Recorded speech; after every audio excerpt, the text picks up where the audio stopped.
So like, it's not like I'm being inconsistent. I'm just an emotional and passionate guy, so I'm responding to things as they come out. When he's being dismissive of what I would consider to be inevitable trauma induced on daughters. I have daughters. That's the video that you get right there. When I'm thinking about Jon Jones as a potential, person who has a really serious substance abuse problem and he's really trying for the first time to quit, all of my instincts are, let me make a video. I made that video, honestly, I'll just be totally straight. I made that video with the intention of Jon seeing it. That's the honest truth. And if you go back and watch it again, the one that I did where I said that his statement tells us everything that we need to know, 100%, my thought process while I was filming that was, Jon, if I'm going to film this so that if Jon sees it, I can provide whatever I think he would need.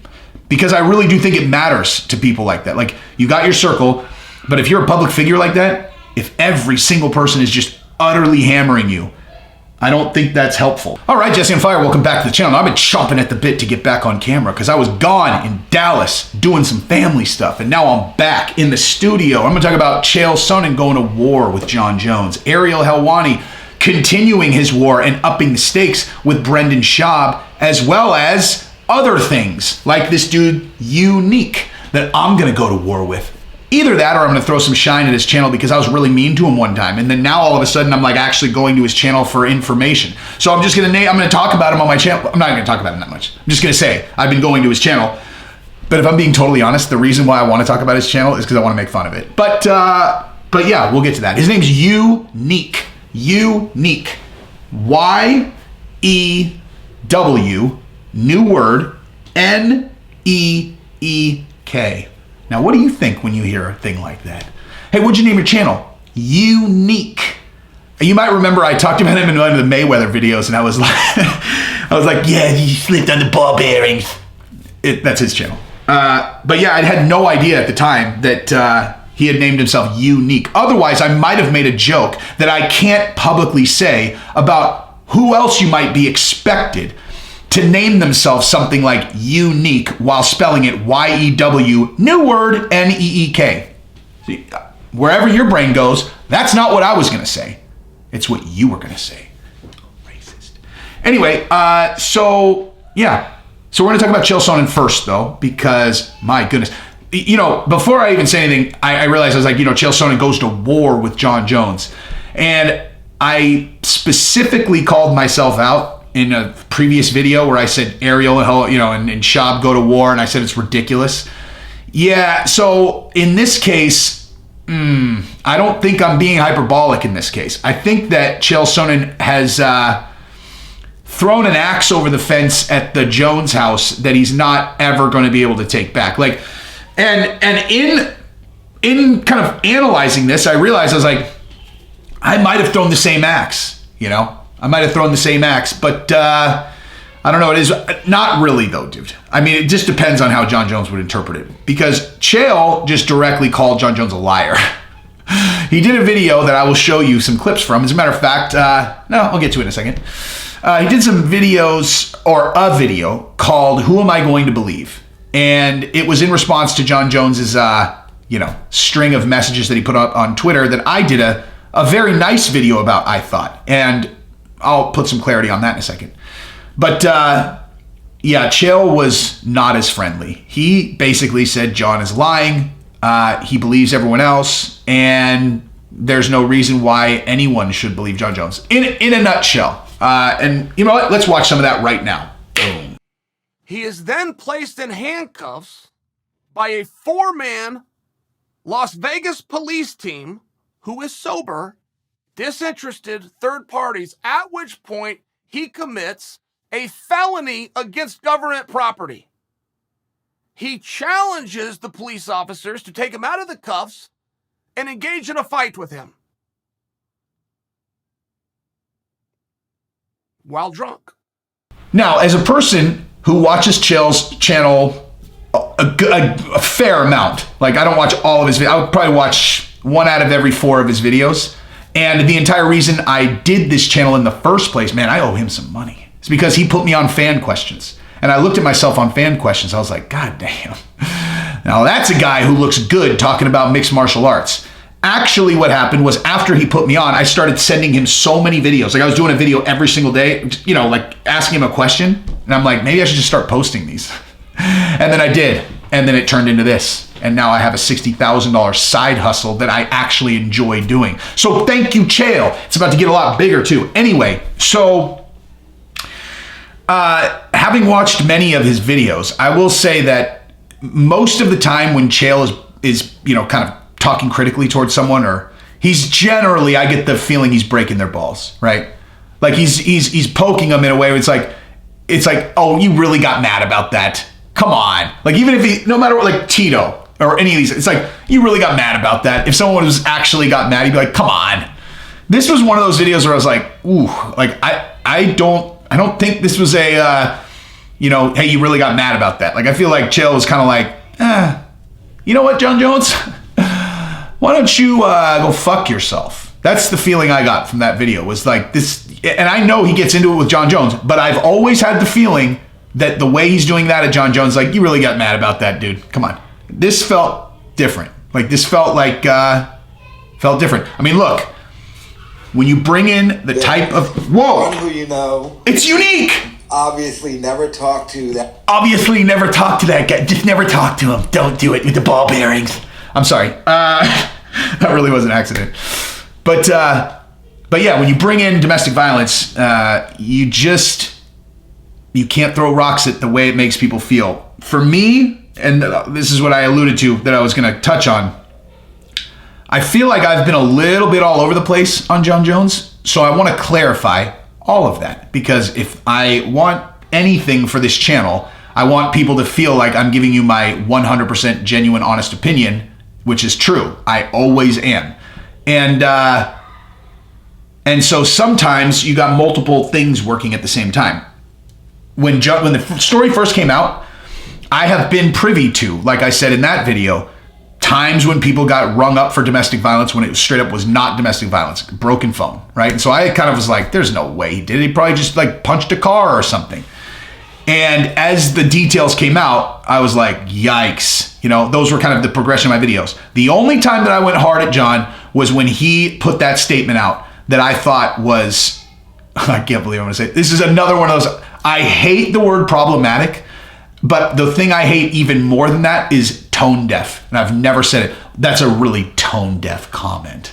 But I would call Jon Jones' initial thing with the picture of him, you know, lifting weights, and it was like, gosh, guys, I just got to get back on the horse. I would have called that tone deaf. It's like, are you reading the same police report that I am, my man? So I went hard at him on that one. And that was because I have 3 daughters. And so I thought about my kids seeing a thing like that, and it made me angry thinking about a person not taking it that seriously, whatever. But then when he put out these additional statements, which someone said to me after I did my video, they were like, this is the PR right here, Jesse. Are you an idiot? This is a PR firm. And I was like, fuck me. They're probably right, or they might be right. It's totally possible. After I did the video and I thought I read those statements again, especially the one where the guy was like, actions speak louder than words. And he responded with, I totally understand that. That's why time will heal. And I read that one. I was like, ooh, man, they might be right. It might be a PR firm. Either way, those messages struck a different chord for me, because I also have this thing where I understand people who have substance abuse problems and really have a genuine desire to change. And my instincts will always be to support them, because I can't even tell you the transformations that I've seen with people, okay? Like, I know I've been pretty open with the fact that I had a bout with pills or whatever, but when I say like people really can change, I'm not talking about myself. I'm talking about things I've witnessed. I don't know if I can even talk about this. Someone who is very, very, very connected to my family, okay, was like the type of drug addict that, you know, it's shocking that he's not dead, okay? Like, shocking that he's not dead. As bad as a person can be. Like, where you hear stories and you're just like, wait, what did he do? The fuck? Like, and I can't get too into the details without betraying confidences, but that same person that if you asked me 8 years ago, what do you think the future holds for that guy? And you gave me a multiple choice, I would have put all my money on dead. All of it. I would have been like, there's no way this guy survives 8 years or 10 years. No fucking chance. And that guy, after failing at fucking rehab a bunch of times, is now completely clean and sober. Like, life totally together, running a sober facility, and looks, you would never know what he had been through ever. I've seen it. He's a different person. So, you know, I would rather help Jon than be like just another voice that's like, fuck that guy, you know? So you got like different parts of my personality responding to this thing at different times, you know? So like, it's not like I'm being inconsistent. I'm just an emotional and passionate guy. So I'm responding to things as they come out. When he's being dismissive of what I would consider to be inevitable trauma induced on daughters. I have daughters. That's the video that you get right there. When I'm thinking about Jon Jones as a potential, person who has a really serious substance abuse problem and he's really trying for the first time to quit, all of my instincts are, let me make a video. I made that video, honestly, I'll just be totally straight. I made that video with the intention of Jon seeing it. That's the honest truth. And if you go back and watch it again, the one that I did where I said that his statement tells us everything that we need to know, 100%, my thought process while I was filming that was, Jon, if I'm going to film this so that if Jon sees it, I can provide whatever I think he would need. Because I really do think it matters to people like that. Like, you got your circle, but if you're a public figure like that, if every single person is just utterly hammering you, I don't think that's helpful. I think that having someone sound like, I'm willing to believe you and I'm willing to support you. Now listen, if the end result of this thing right now is Jon gets arrested again, even if it's in 2 years, like I'm telling you right, and I'm telling everybody right now, you will never hear another fucking supportive word from me. That's my point. I've never heard him talk like this where he's really serious about getting better. Good. That's why you're being, with just, at least with me, you're being kind of lent, like, not that I really matter, but just in terms of, I'm a person that talks about this shit, a person that thinks about it. And just as a fan and a person who talks about it, because he sounds serious, I will give him, some leeway to prove it. But if he fucks up again, I mean, like, you're, dude, again, what I say doesn't matter, but you can't fuck up again. And everyone will be in the same spot as me. Anyway, so Chael really seriously challenged his story though, and just basically was like, I don't believe it. I don't believe what Jon's saying. I believe the daughter, I believe the security guard, and I believe believe my instincts or whatnot. And here's the thing, okay? Jon did not, because the way that Chael framed the video was he framed it like Jon was saying nothing happened. That's not what he said. That's fucking not what he said. That's just not what he said. That's just not what he said.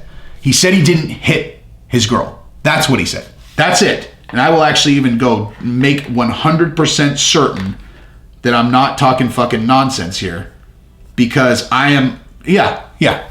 He said, I love how everybody, creates the worst possible scenario. He said he never hit his fiance. He's not saying, like, he didn't say, I didn't accidentally throw her and her face hit a wall. He didn't say, I didn't accidentally elbow her when she was holding on to me, trying to hold me from going out the door. I didn't, although I guess that's kind of hitting her, whatever. You understand what I'm saying. All he denied was hitting her, because he was hearing a lot about that. That's all he denied. That's it. And then he said that his daughter didn't see it and she woke up afterwards. That's not, and people in the comments kept saying to me, they're like, dude, she had a bloody lip. She had a bloody nose. She had blood on her shirt. Come on. I'm like, what? I'm not saying whether he hit her or he didn't. I'm certainly not saying that he did, was not responsible for what happened. Of course he was. I'm just responding to the thing that he said, which was he didn't hit her. And I said, all right, I understand. That's it.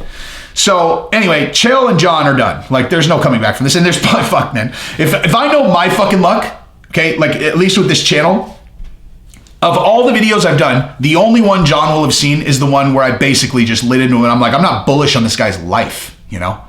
I'm just not bullish on his life. I was mad, man.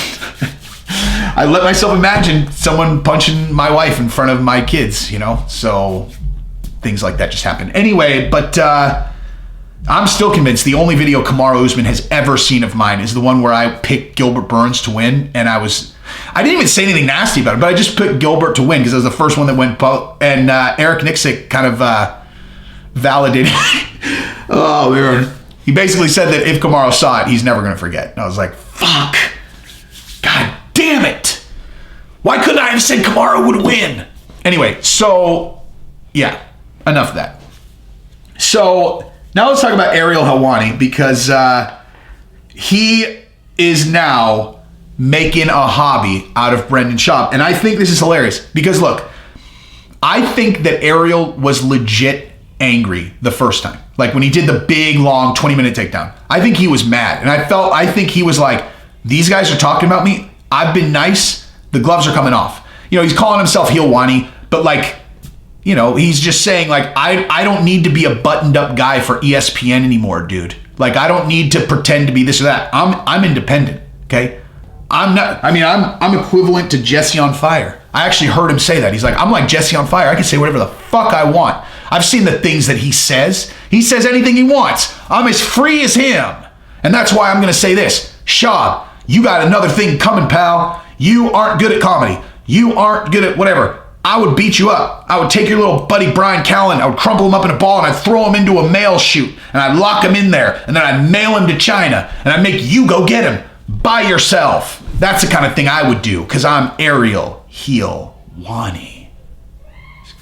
I mean, what? I actually don't even remember the point I was making. But basically he's saying, oh yeah, he's free. He's free to say whatever he wants. So, you know, but then he thought Brendan was talking about him. I still don't think Brendan was talking about him. I think Brendan, like I said, was piling on when that dude Trent Rainsmith wrote that thing about, you know, Joe Rogan. Maybe he was talking about Ariel. But I think Ariel legitimately was like, I'm going to respond to this. I'm going to punk Schaub once and for all. Then he got so much attention from it, right? And let me tell you and let me finish my point. He got so much attention from it that he's like, well, I'm going to milk this cow until it's dead. Obviously. Why would I stop doing this? I didn't hear what they had to say. No, I did not hear what they had to say. And then finally I went and heard it, and I never heard my name. I never heard them actually say Ariel Helwani, but it was very clear that they were talking about me. I saw two guys who were drinking at whatever point of the day it was, morning, night, afternoon. I saw two guys who needed to muster up the liquid courage to talk about me, but not even really talk about me. What was up with that? You guys had to drink in order to respond to little old me, puny little old me, the soy boy. And by the way, I'm an oat milk guy. Call me oat boy. Or you could call me goat boy, whatever you want. Soy, not a big fan, but whatever the hell that insult means, I'll wear it proudly. What, does this pink shirt make you guys uncomfortable? The fuck are you talking about with these stupid insults? And so you sit there and you don't even have the balls. You don't even have the guts to say my name. Cowards. You have to drink. You have to respond to me at the beginning of your show. Never put anything in your title. Entitle it Journalist Beef, right? To get more views. Who's trying to profit off who now? Who starts their show with this? Who ends their show with this? You say that, hey, I need 17 guests to come on my show. You guys could just sit in front of the camera and talk, and people want to hear what you have to say. You need the big dogs to come on to get you over. And then you invite me to come on your show. Who needs who? I would never invite you bozos on my show. The only reason I had you guys on my show was because my good friend was doing PR for you guys way back in the day and asked me as a favor to have you guys on. This is the most successful thing I've done as an independent person that's not concerned about, I'm not trying to be I'm in a suit guy right now. I can say what I want. And this is the most successful thing I've done independent of interviews like this. And it feels good. I like it. I think this is a good strategy. And thus, I'm going to continue to do it. Of course. And here's the thing. So as a content creator, damn it, man, I can't remember fucking anything. But the point I was making was, as a person who has a channel that was once one size and now is much bigger and has gone through the, whoa, my channel's blowing up thing, or I'm getting a lot of attention thing, that is a huge motivator to continue to do the thing that you have realized works, okay? So I did a Josh Fabia video, right? And that did better than any other video I'd ever done. So I did another Josh Fabia video, and that one did even better. So I did another Josh Fabia video, and that one did even better. And it was like, geez Louise, these Fabia videos are really working. And so I continued to do them. And I did a total of like 20 of them. And I did that because I'm a human being, and so I operate on incentives. So the incentive that I'm operating off of was to gain as much attention for my channel as possible. And so I did the thing that was getting me the most attention. And he's on the same incentive structure. So now he's pushing it. He's pushing this thing. You know, he knows he won already. Like, he does that takedown, and then Schaub goes on, and they get drunk, and they're like, you know, this journalist, like that. If this was a real battle rap, like round one went to Helwani, and the other guy went up there and was like, I was gonna battle rap, but instead I decided that I just want to point out that dude sucks at stuff. He does, man. They're all, hey, dude, you're supposed to be rapping. You're supposed to be rapping over a beat. He's all, listen, I don't think I need to rap to just tell you that guy got fired from multiple jobs.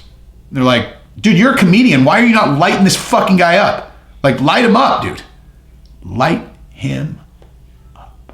Or do the thing I said and just pretend, you know, I mean, you light him up, but you do it like, wow, look at you, Ariel. You found yourself. And you're so proud. You must be so proud. You're not, how old are you, like 40 something? And now you finally found your little Gotsies. Ooh. So, yeah, I mean, Schaub didn't even really respond. Like, he barely even responded. And so Ariel doing another 20-minute thing is saying to me, he's playing the game, obviously. And Ariel, look at this. Ariel is excellent at playing the game, it turns out, right? He's playing the heel. He's going to work. And Schaub, I mean, basically there's only two options here. If Schaub thinks that he has enough attention on his channel, there's no reason to promote it anymore, there's no reason to do anything like that, like he's cool with the amount of exposure that he has to where he doesn't even need to market himself anymore, then he can just ignore Ariel now. Just say, eh. But if he's still in the game that I'm in, you know, where you're like, I still am going, and I'll always be in this game, I'm going to be perpetually building my brand and building my channel. I'll never think I'm too big to do things to build the channel. Then he's throwing you an underhanded softball that you can hit over the fence, and the fence happens to be like 50 feet away. Like, this is an easy home run. Ariel's demanding to come on the show. Let the little fucker on the show. I mean, hello? Like, if I search Ariel Helwani right now, it says Ariel Helwani Brennan Schaub. It's the first thing that comes up. Like, dude, and you're a comedian. You're 6'5". You could kick the shit out of 27 Ariels. You have nothing to be concerned about. Like, you stand in front of a very, very, very large group of people and tell stories and make them laugh. Sitting in front of Ariel Helwani and arguing about whatever, like, there's no risk there. Have him on the show, right? You guys will end up friends afterwards anyway. Are you really, like, this is such a huge problem between you guys that, like, it's just you can't ever mend that fence. Give me a break. This is show business, dude. And he's giving you a fucking layup, right? Or, again, I don't have any idea what Schaub's money looks like. I literally have no idea. Like I said, I just tell you guys because I don't think, you know, I go, oh, I make 60 grand on fucking YouTube. I don't think $5,000 a month on YouTube is that much money. That's why maybe I'm being a total fucking asshole, actually. I didn't even think about that till I just said this right now. Like, I just throw money, I throw that out there, completely not trying to brag. That's not a lot of money. Like, I don't think of that as like a ton of money. So I'm just like, look at this. It's like a great side hustle. So it's certainly not enough to like quit my job or anything, is my point. But like with Schaub, if he's making $5 million a year or something, $3 million, and he's like, I don't want to deal with this guy, dude. I don't want it near my brand, then that's fine. But if you're still building, it seems like a no-brainer. So last thing, I feel like I've talked in circles on this video, and I'm probably going to end up just reshooting this, but I'll finish filming it just in case. So let's talk about Unique, because this guy also did a video about this dude who wrote a message to Ariel, who's one of Brendan's buddies. And I thought this was so funny that I had to add this on. Like, I couldn't do a whole video about this. Like, Brendan Schaub's friend talks to Ariel in his DMs. But I could certainly talk about it at the end of this one. So I'm going to go ahead and play Unique. Now, like I said, Unique has a unique voice. He sounds silly. He sounds hilarious. So you guys are going to get to listen to him read this. This is a DM that one of Schaub's boys, Mark Harley, I guess. Mark Harley. Mark Harley sent this to Ariel, and then Ariel made it public. So let's listen to that right now. Mark Harley. And he put Ariel Helwani. You're calling yourself Helwani, but what you're doing, the exact opposite of a heel. This is classic babyface behavior. You really gonna break it down this much, buddy? You're playing to a very specific audience, using safe applause lines to attack a villain. One who you obviously never talk to that way in person. Yes, he would. Whose big crime was to repeat things he'd heard about you while praising your credentials. Oh, is that what Schaub was doing? Then apologize to you via text and then on air. I don't remember Brendan Schaub apologizing on air, but just not in the exact way you were looking for. You got really upset when Brian referred to you as sensitive, but goddamn, this has got to be the most sensitive behavior I've ever witnessed. And even funnier that it's being framed as some sort of new edgy bad boy persona. Going after Brendan using subreddit speak is I can't speak. Using subreddit speak is literally the safest thing you can do if your aim is to get jerked off by a certain corner of the internet. This guy can't read. Ironic that this is the first time in your career you've had the balls to express an actual opinion about a UFC fighter. No? Ariel, babyface, Wani, type of guy to sell a 10-7 shirt that he'd be too scared to wear outside if he heard Brendan Schaub was in the same effing city as him. Lols. Okay. Jesus. If you guys got through all of that without fast forwarding, good for you. Because my goodness, that was painful. So, although I will say this, I'm not sure which was more painful, listening to that dude read it or knowing that a dude, not Mark Harley, you know what? Like, who is this Mark Harley guy? Because that was so embarrassing, dude. Like, you're like, dude, how are you this upset when, oh, I see. Never mind. Looking at his picture, got it. This is a very strange fellow.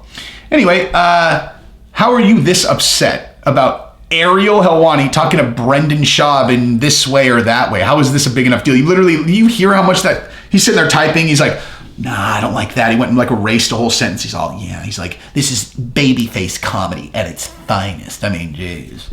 Listen, I don't know if I'm doing him or if I'm doing the dude reading it, but we're doing both of them. Listen. You're gonna slip on some ball bearings. Jesus. Anyway, yeah. So this dude writing that to Ariel is really weird. And if I was Ariel and read that, I would laugh my ass off. Ariel's like, oh, dude, is this what I'm doing? Am I being heel Wani or am I doing babyface Wani? You want to know what I'm doing? I'm literally trying to help Schaub while helping myself. If you guys, I mean, clearly you're not understanding how a show business works. You're definitely not understanding that. Schaub is in the fight business. Schaub understands. Brian Callen should understand also, they're smart guys. This is where you guys put in the comments, Schaub is not a smart guy. And I say, fuck you, okay? I think he is sharp. Even if he blows it with this opportunity, and then I call him dumb for that particular decision. Although, like I said, I don't know nothing about his motherfucking money, so maybe I'm not in a position to say that. I just like telling people what to do. It makes me feel good. This is what you should do. You will find me very malleable when it comes to people going, yeah, but blah, blah, blah. I'm like, that's a good point. That's why it's great when I'm talking to the camera, because there's no one to tell me I'm wrong. So I can just continue to think the thing that I think. So anyway, thanks, Unique. Thanks, everybody. I'm going to end up re-recording this because this is way too fucking long. But love you guys.